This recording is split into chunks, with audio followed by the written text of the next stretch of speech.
예, 이번 시간에도 지난 시간에 이어서 커뮤니케이션 효과의 측정 사전조사 기법 중에 투사 기법에 대해서 살펴보겠습니다. 오늘 이 광고 효과 측정 기법을 다 진도를 나가고요. 뒤에 시험 문제와 관련된 내용 정리를 하고 종강을 하도록 하겠습니다. 제가 공지사항에 시험 일자와 이제 강의실은 아마 다음 시간이 없죠. 그러니까 강의실은 제가 공지사항에 또 올려놓도록 하겠습니다. 투사기법이라고 하는 것은 뭐 우리 심리학에서는 임상심리학 쪽에서 투사기법을 활용해서 무의식적인 동기를 확인하는데 쓰기도 하고요. 이 광고 심리학에서는 투사기법이라는 걸 실무에서는 사실 잘 안 쓰는데,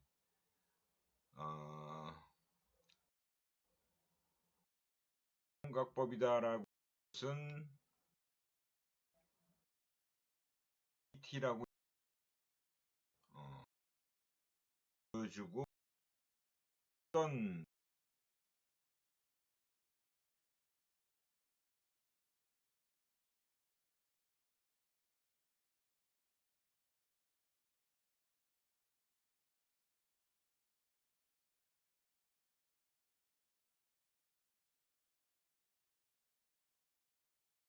지 그런 것들을 좀 끄집어내기 위해서 쓰는 방법이고요.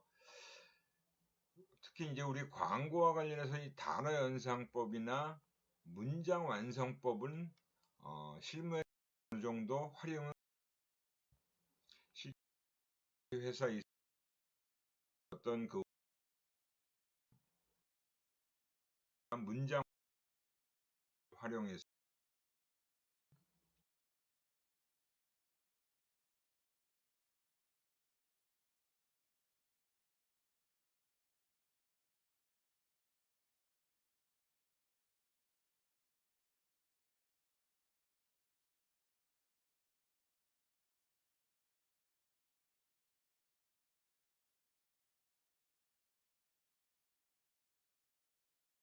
또 진행을 해야 되고, 뭐 광고 대행사나 이런 데 이제 실무자들은 이 기법을 직접 활용하기는 어렵죠.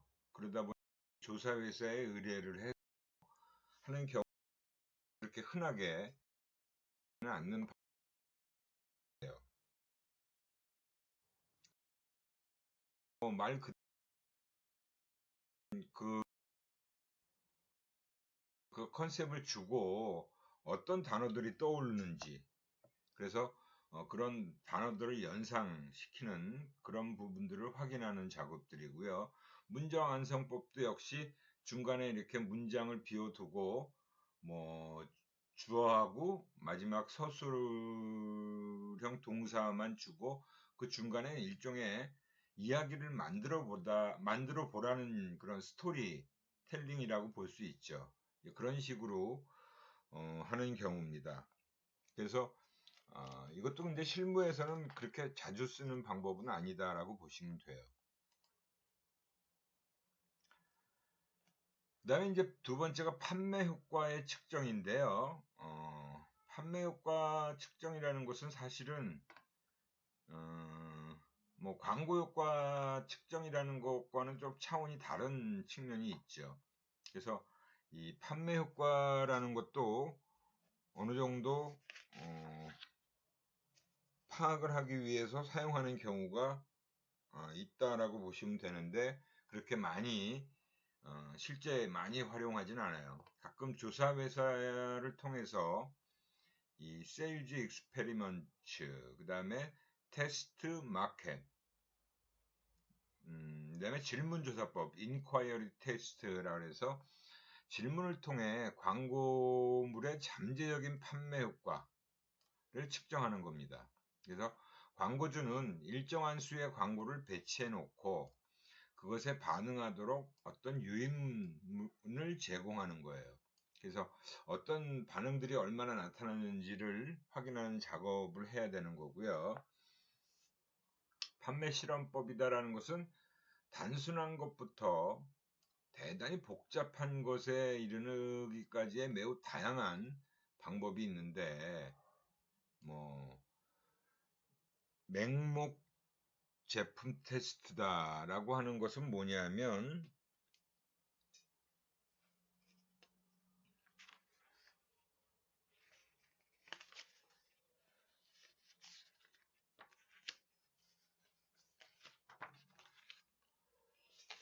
요 내용은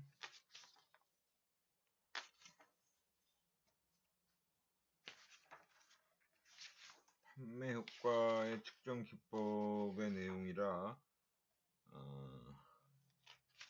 실제 우리 교과서에는 안 나오는 내용이네요. 이거는 내가 교과서에 있는 내용이 아닌 것 같아서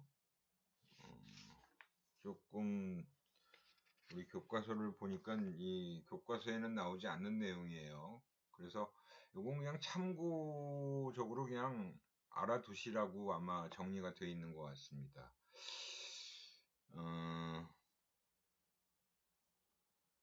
어떤 브랜드를 주지 않고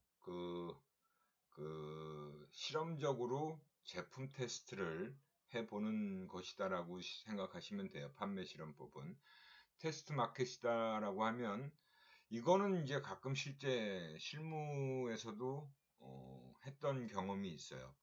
전국 광고를 하기 전에 광고의 판매 효과를 일정 지역에서 측정해 보는 거예요. 그래서 실제로 전국 광고를 하기 전에 어떤 특정 지역을 선택해서 그 지역에서만 판매 효과를 어느 정도 확인하는 작업을 합니다. 그래서 광고 변수를 도입하기 위해 하나 또는 그 이상의 도시를 선정하여 일정 지역을 특정 지역을 선정하는 거죠. 통제한다라는 거죠. 그래서 통제 도시의 것과 그 다음에 판매 결과를 한번 비교해 보는 거예요. 그래서 그 지역의 광고를 뭐 케이블 TV나 이런 지역 케이블을 통해서 광고를 내보낸 지역과 그런 것을 전혀 하지 않은 지역 간의 비교를 해보는 방법이다라고 보시면 됩니다. 판매 효과의 이제 사후 조사 기법으로는 뭐 과거 판매 측정, 그다음에 실험 설계라고 있는데 이것도 그냥 참고를 하시면 될 것 같아요. 이거는 우리 교과서에는 잘 안 나와 있는 내용인데 이게 좀 들어가서 이거는 한번 참고해서 읽어보시면 될 것 같고요. 그 다음에 이제 인쇄 광고 효과의 측정입니다. 인쇄 광고 효과의 측정. 인쇄 광고의 사전조사 측정 기법에는 지각조사 서비스, 퍼셉션 리서치 서비스다라고 해서 지각조사 서비스다라고 하는 것은 인쇄된 페이지를 중심으로 독자의 눈이 움직이는 것을 추적하는, 그죠? 지난번에 우리가 아이 트래커를 얘기했었잖아요. 그죠? 아이 트래커를 사용해서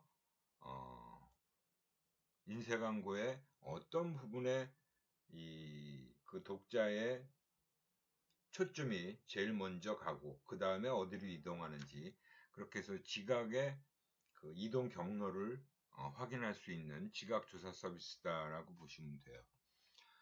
그 다음에 이제 프린트 플러스 책이다라고 얘기하는 것은 뭐냐면, 뭐 통제 발행물로서의 리플렉션이라고 하는 것은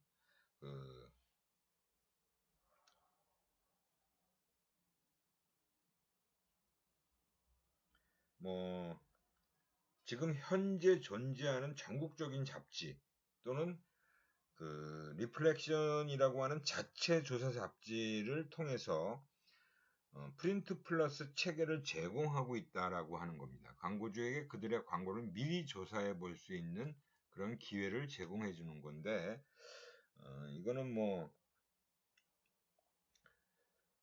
조사는 전형적으로 5개 시장에서 한 175명 정도의 남녀를 대상으로 실시가 되고, 그 중에 수용자의 경우는 100명의 남성과 100명의 여성을 대상으로 실시를 하는 거예요. 그래서 조사 잡지는 이제 여론조사에 참여하게 될 것이라는 이야기들을 들은 참여자에게 일단 주어진다라고 보시면 되고요. 그래서 상금 같은 것들을 추천을 위해서 라는 목적을 제시하고, 그 다음에 잡지를 주기 전에 태도와 상표의 선호도를 측정하는 겁니다. 그런 다음에 응답자는 그날 저녁에 잡지를 읽으라는 요청을 받는 거죠. 그리고 그 다음날 전화 면접을 통해서 회상에 대한 테스트를 해보는 겁니다. 그게 이제 프린트 플러스 체계라고 하는 거고요. 그 다음에 이제 비디오 스토리보드 검사다. 이건 스토리보드를 비디오로 작업을 해서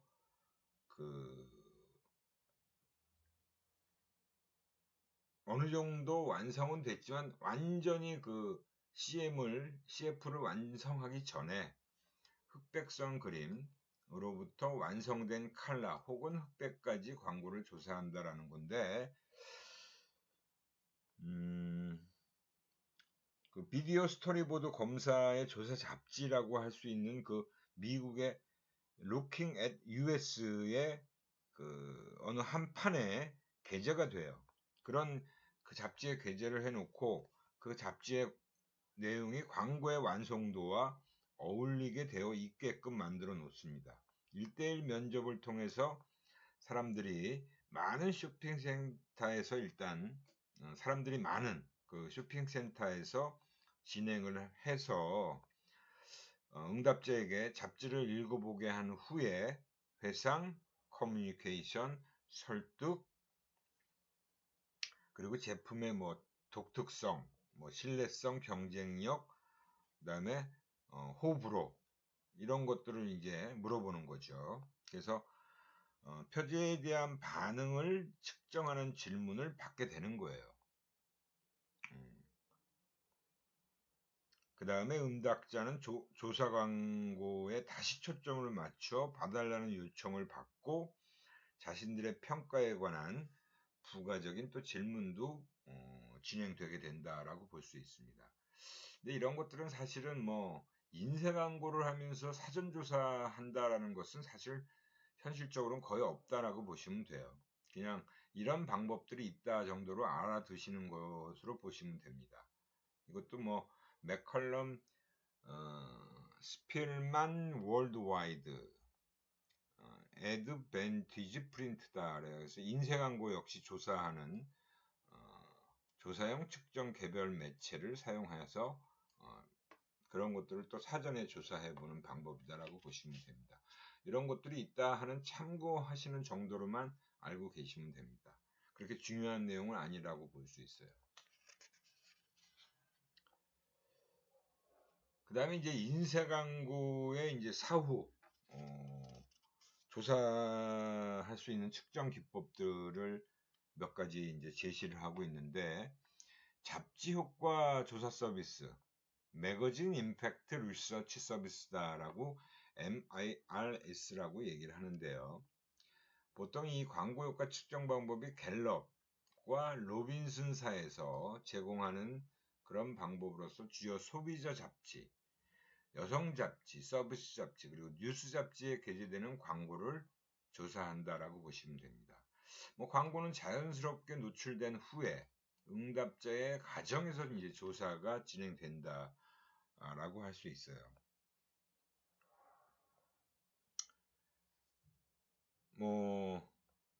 한 150명의 남성 표본 혹은 150명의 여성 표본 또는 이제 혼합된 구성으로 한 200명 정도의 표본으로 미국의 10개 대도시 지역에 서샘플을 모집해서 이런 조사를 진행한다라고 보시면 됩니다. 여기서 이제 우리가 알아보는 것 또한 회상, 그 다음에 이제 설득, 뭐 진단적인 질문에 대한 반응, 그리고 응답자가 한 말 그대로의 표현 등에 관한 측정을 포함하고 있다라고 보시면 돼요. 그래서 이런 그 잡지 효과를 조사하는 그 만들어진 그런 잡지에 있는 광고들을 쭉 예시를 들어 놓은 겁니다. 이것도 사실은 뭐 이렇게까지 잡지 효과를 조사하는 경우는 국내에서 별로 거의 없다라고 보시면 되고, 저도 이런 방법을 접해본 적은 한 번도 없어요. 뭐 또 다른 이제 인쇄 광고의 사후조사 측정 기법인데 스타치 메시지 보고 서비스다. 역시 이것도 인쇄 광고를 대상으로 사후조사를, 그러니까 인쇄 광고를 싣고 나서 그 잡지 같은 것들, 그 다음에 신문에 실린 그런 광고들을 대상으로 해서 이제 조사를 하는 거죠. 그러니까 출판물이 발행돼서 독자가 그 발행판을 읽어볼 수 있는 기회를 가진 후에, 그죠? 그러니까 독자가 그런 걸 읽어보고 나서 그 잡지나 신문에 실린 광고에 대해서 이제 질문을 하는 거예요. 그래서 얼마나 주목을 했는지, 주목한 독자는 또 어떻게 되고, 연상한 독자, 떠올린 독자라고 볼 수 있죠. 대부분을 읽은 독자, 이렇게 세 가지 범주로 분류를 해서 구분을 한다라고 보시면 됩니다. 뭐 질문할 때 이제 귀하가 이 광고를 처음 보았을 때 무엇이 귀하에게 두드러지게 보였습니까? 역시 주목한 거죠. 그거는. 그 다음에 이제 연상되는 부분은 귀하가 자신의 말로 할 때 그 광고는 제품, 서비스 혹은 회사에 대해서 귀하에게 무엇을 말해줍니까? 라는 식으로 이제 질문이 이루어진다라고 보시면 돼요. 우리 교재에도 보면 게이츠 자가용 소형 제트기 광고 해놓고 이렇게 예시를 들어준 내용들이 있습니다. 스타치 인상조사, 마찬가지로 이렇게 스타치 인상조사 잡지 신문에 게재되는 광고의 사전조사 혹은 사후조사를 위해서 활용한다. 뭐 의도된 메시지가 소비자에게 제대로 전달되었는지를 알아보기 위해서. 그러니까 카피 같은 것들을 얘기하겠죠. 그리고 그 광고를 통해서 전달하고자 하는 메시지의 내용을 정확히 이해하는지, 나중에 적합한 응답자를 대상으로 1:1 면접 조사를 실시해서 확인한다라고 보시면 됩니다. 이 방법들도 거의 실무에서는 활용하지 않고 있어요.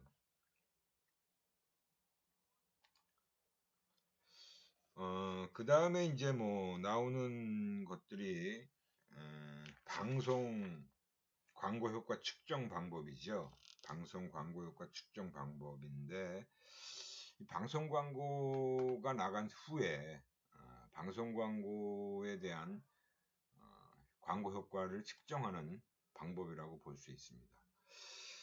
뭐 가장 기본적인 것들은 바로 이런 면접 조사를 하는 건데요. 요즘 면접 조사가 그렇게 이루어지는 게 쉽지 않죠. 그래서 이제 예전에는 이렇게 면접 조사를 많이 했어요. 전날 또는 전주에 프로그램 리스트를 제시해 놓고 시청 여부를 일단 확인하는 방법이에요. 그 프로그램, 광고가 붙어 있는 프로그램을 시청했는지를 먼저 확인하는 방법이죠. 전화조사 같은 경우는 무작위로 전화를 걸어서 현재 시청하고 있는 프로그램이 무엇인지를 묻는 방식이에요. 그죠? 프로그램을 봤다 그러면 사실은 그 광고를 좀 접촉했을 가능성은 올라가잖아요. 전화 회상 조사라는 건 바로 회상 서베이 참여자에게 최근에 무슨 프로그램을 시청하였는지를 질문하는 겁니다. 그러니까 주로 그 프로그램을 일단 확인하는 작업을 해야겠죠. 그 프로그램에 광고를 내보냈으니까 그냥 광고를 물어보면 또 다른 걸 통해서도 본 걸 가지고 얘기할 수 있으니까 그 프로그램, 그죠? 방송 광고니까 그 방송 광고로 내보낸 프로그램이 붙어 있는 그 프로그램을 받는지 안 받는지를 확인하는 거예요. 전화 일치조사라고 하는 것은 무작위 표본 가구에 전화를 걸어서 그 순간에 시청하고 있는 프로그램을 질문하는 것. 지금 뭘 보고 있는지를 확인하는 거죠. 그러니까 이것도 사실은 요즘은 이런 조사가 이루어지기는 별로 그렇게 쉽지는 않다라고 보시면 돼요. 거의 이렇게 진행을 하고 있지 않죠. 그 다음에 이제 일기식 조사, 이걸 이제 보통 다이어리 서베이라고 얘기를 하는데, 일주일간에, 그저 월요일부터 일요일까지 매일매일 요일별로 시청한 채널, 그리고 시간대를 기록하게 하는 거예요. 그러면 그 응답자별로 다 특히 어느 시간대에 많이 TV 프로그램을 봤는지를 확인할 수 있죠. 그리고 시청한 채널은 어떤 채널을 많이 시청했는지도 확인할 수 있고요. 오디미터 주사라고 하는 것은 기계장치에 오디미터라는 장치를 설치해서 자동으로 특정 TV 채널의 시청 여부를 기록하는 방법입니다. 이게 이제 오디미터라고 하는 건데, 이건 어떻게 보면 이제 초창기에 이런 그 오디미터라는 장치를 사용해서 그 TV 채널의 시청 여부를 기록하게 하는 그런 방법인데요. 오디미터는 요즘에 우리가 이제 TV에 셋톱박스라는 거를 보통 뭐 케이블 TV를 보든 무슨 그죠? 종편을 보든 셋톱박스가 항상 붙어야 되죠. 그죠? 그런 것들을 TV에 다 붙여 놓습니다. 그리고 TV가 켜지면 어느 채널에 어떤 프로그램이 방영되고 있는지를 그 오디미터에서 다 기록하게 돼 있는, 그래서 그걸 조사 회사에 보내주는 그런 방식이다라고 보시면 돼요. 근데 이게 그 프로그램을 채널을 돌려서 그 프로그램을 본다라고 가정할 수는 있지만, 그렇게 채널 틀어놓고 또 역시 TV를 안 볼 수도 있잖아요. 딴 거 하러 또 장소를 또 이동할 수도 있고요. 그죠? 거실에 있다가 그리고 오디미터를 켰는데 TV를 켜고 그 채널을 선택했는데 뭐 주방에 갈 수도 있고 또 방에 들어갈 수도 있잖아요.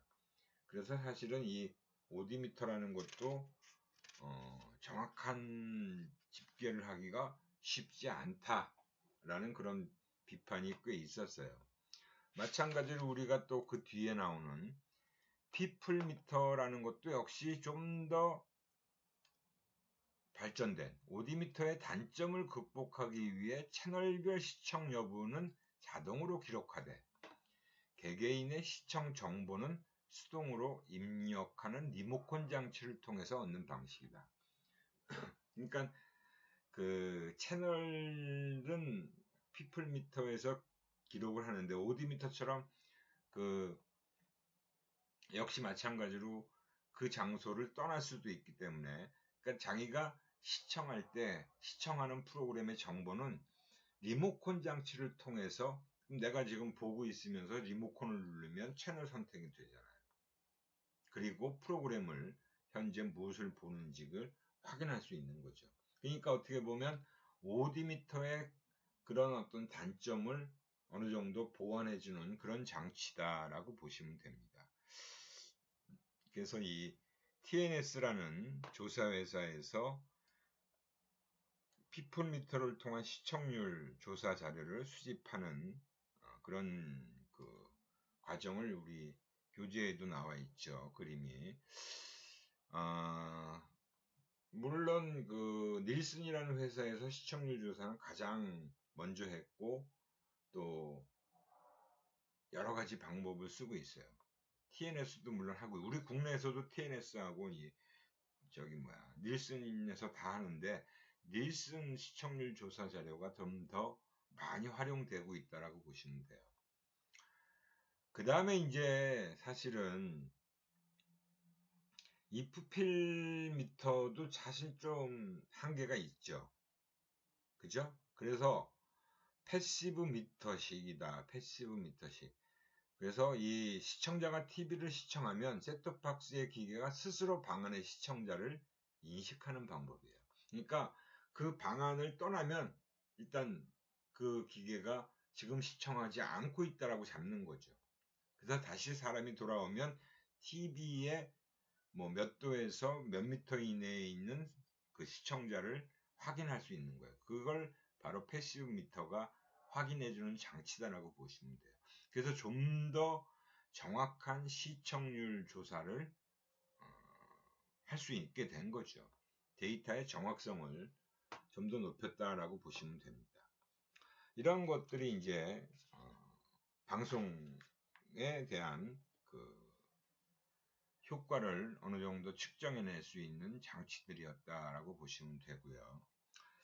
이렇게 해서 우리가 광고 효과 측정 기법들에 대해서 쭉 살펴봤는데요. 우리 교재에 보면 맨 그 마지막 쪽에 그 아이 트래커란 무엇인가라고 해서 나와 있는데 그 내용 여러분들이 참고해서 한번 좀 읽어보시고요.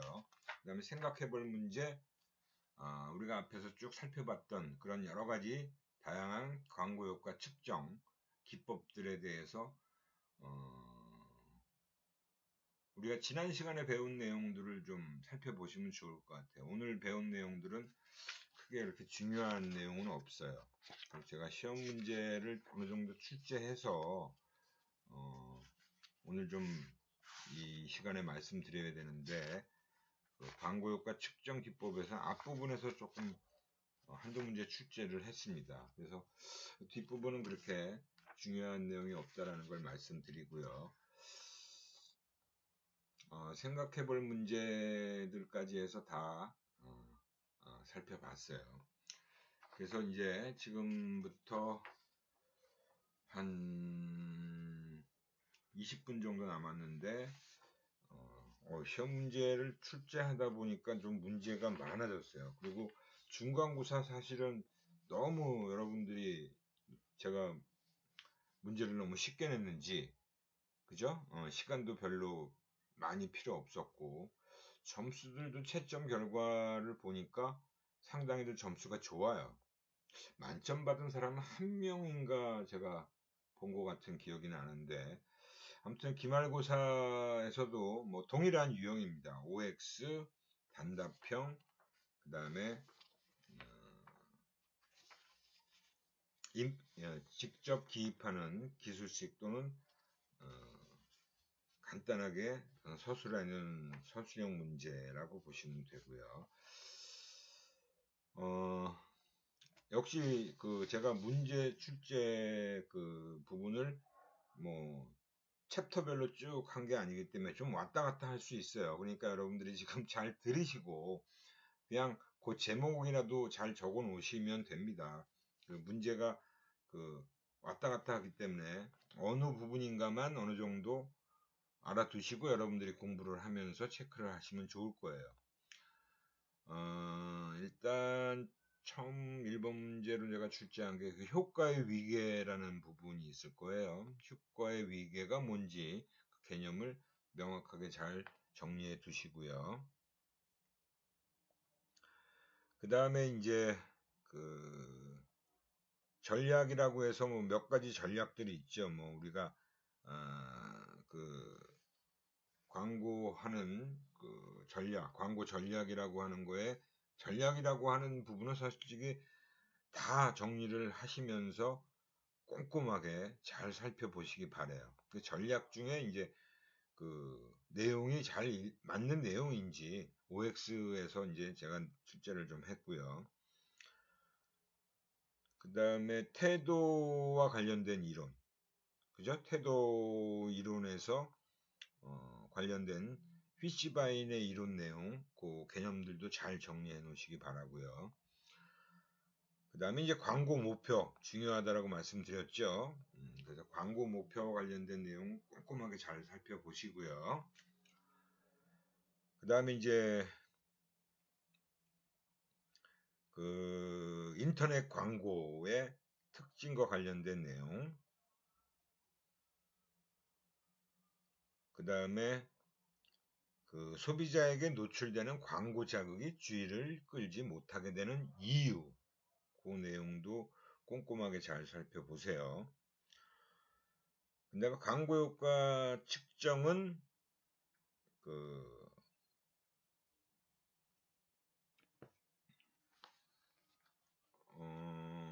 측정과 관련된 개념들, 제가 책을 좀 보면서 말씀드리는 게 좋을 것 같네요. 우리가 중간고사 이후부터니까 중간고사 때 어디까지 시험을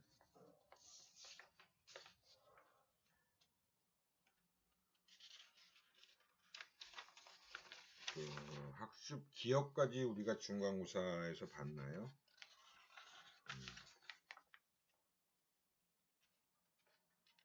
학습까지 본 것 같네.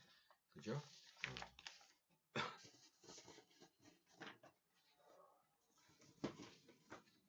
책을 제가 좀 보면 좀 순서대로 말씀을 드릴 수 있을 것 같아요.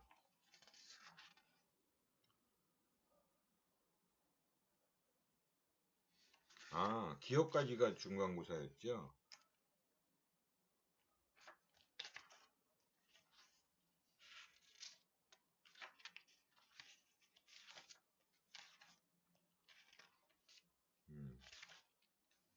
그리고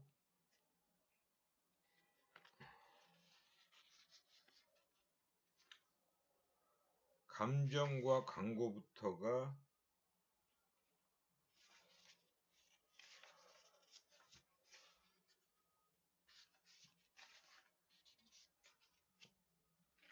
기말고사 봄인가? 이게 제가 출제를 해주면서 헷갈리네요.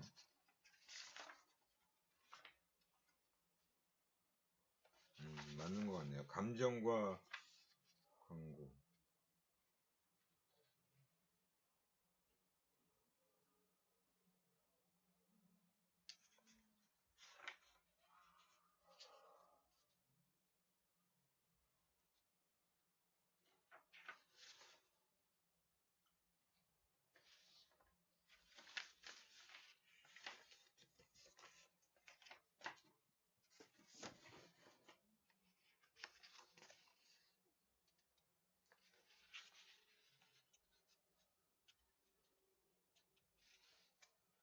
예.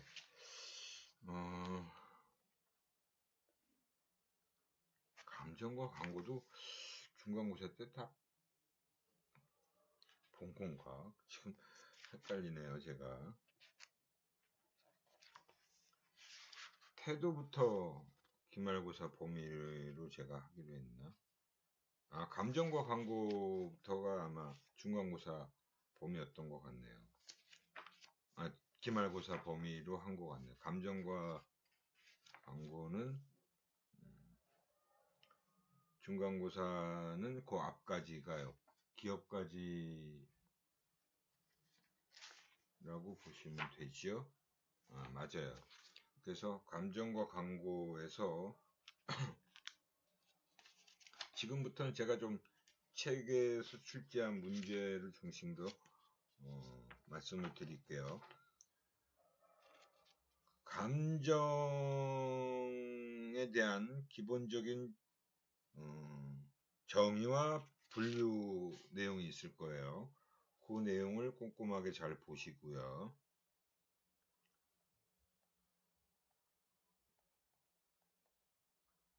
그리고 기억 문제도 제가 출제를 또 중간고사에서 기억 문제 출제 안 했죠. 미안합니다. 제가 헷갈려서 지금 출제를 해놓고도 기억에서 기말고사에서 기억을 일부 문제를 출제했네요. 보니까. 그래서 그 시험과 관련된 그죠?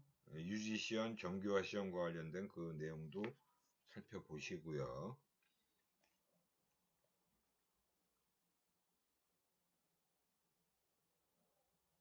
그 다음에 소비자에게 노출되는 광고 자극이 주의를 끌지 못하게 되는 이유와 관련된 내용. 그 다음에 광고 효과 측정의 기본적인 개념과 정의를 내려놓은 부분. 그 다음에 또 역시 전략 중에 USP 전략. 그 전략은 다 공부를 해 놓으세요. 꼼꼼하게.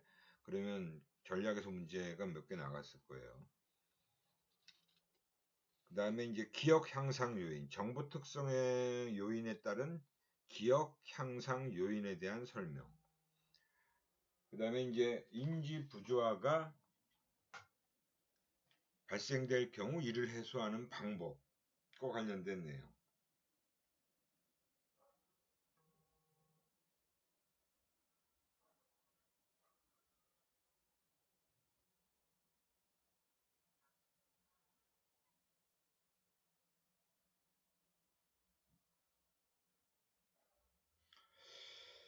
그 다음에 태도의 특성과 관련된 내용. 중요하다라고 제가 분명히 말씀드렸죠. 그 다음에 광고 목표와 관련된 내용 중에 그 역할과 관련된 내용을 설명드린 게 있을 거예요. 그 다음에 광고 효과의 인지적 지표와 관련된 내용.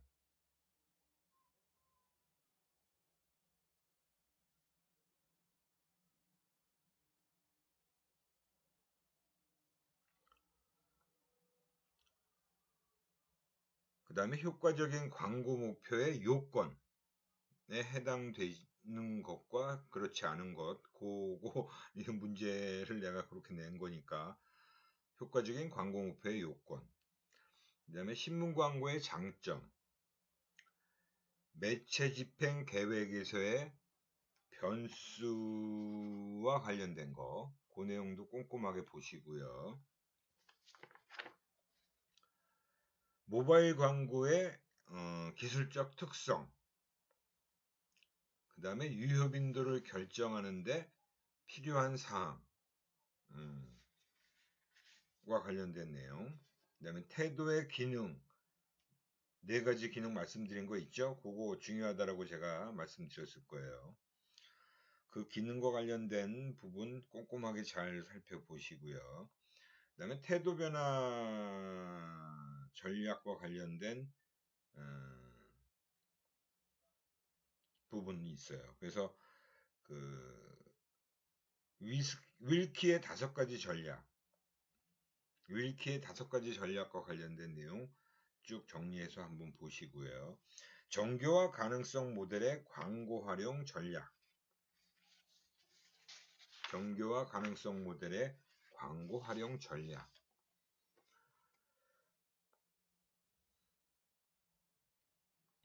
그리고 광고 효과를 측정하는 데 있어서 행동적 지표들,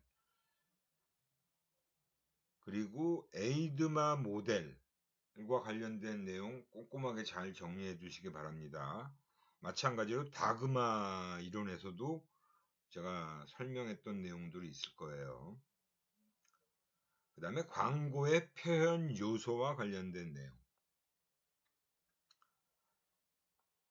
그 다음에 광고 표현을 결정하는 핵심이 되는 문제가 뭔지 크게 2가지로 이렇게 설명드린 거 있을 겁니다. 그 다음에 이제 소비자의 기억 속에 있는 특정 상황을 재현시켜 가면서 쓰는 전략이 있어요. 그 기억과 관련된 그 전략이라는 부분 잘 살펴보시고요. 그 다음에 이제 잡지 매체의 특성과 관련된 내용, 그 매체의 특성 중에 뭐 비용 대비 효율성이 가장 높은 매체가 뭔지 잘 정리해서 보시고요. 광고 매체로서의 인터넷의 장점 관련된 내용 보시고, 광고 효과 측정이라고 하는 부분이 어떤 목적으로 이루어지는지, 특히 뭐 그 관련된 내용 설명해 놓은 부분이 있을 겁니다. 광고 효과 측정과 관련된 내용. 그 다음에 광고의 열동률을 평가하는 기준, 있다라고 말씀드렸을 거예요. 광고의 반복 횟수가 가장 그 적정 수준을 넘게 되면 그 무슨 사실이 발견됐다라고 말씀드린 내용이 있죠. 그게 뭐 벌린의 이유인 이론이라고 할 수 있는데 뭘로 설명이 되어 있는지 그 내용 꼼꼼하게 잘 살펴보세요.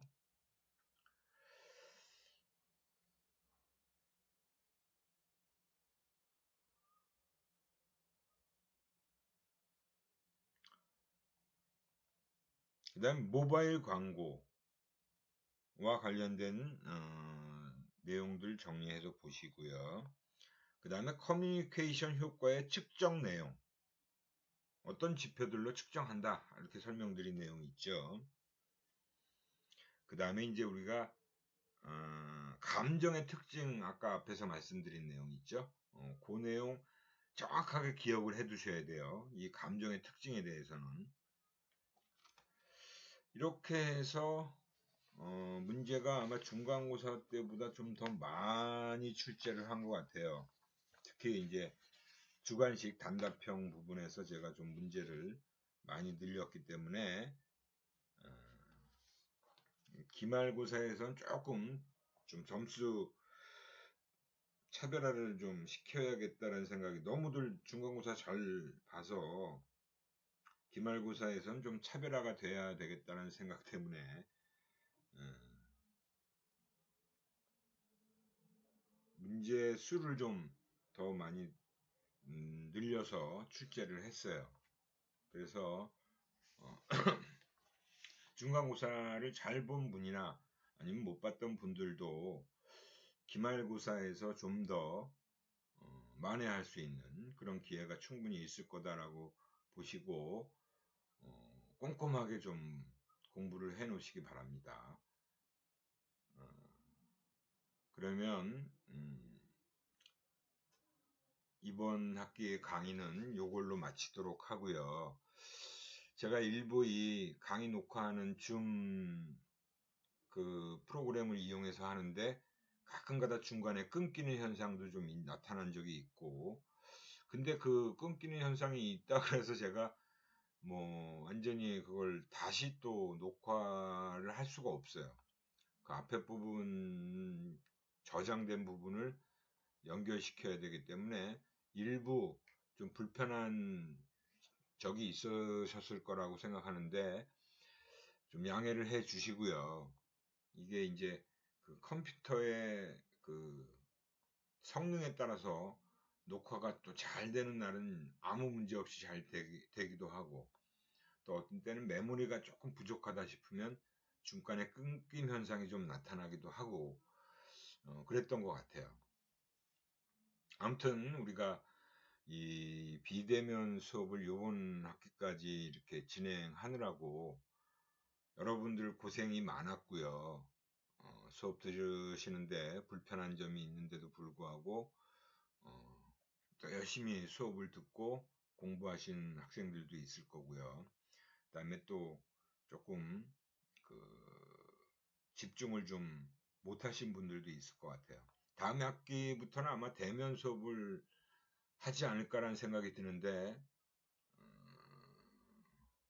다음 학기 수업은 뭐 물론 강의 수강생이 몇 명이냐에 따라서 아마 조금 병행을 한다거나 하는 그런 부분이 있는데, 아직까지 2학기 때는 학교에서는 뭐 대면 수업을 원칙으로 한다 이렇게 그 저희 교수들한테는 고지가 되어 있습니다. 그래서 다음 학기에는 여러분들 강의실에서 꼭 될 수 있기를 바라고요.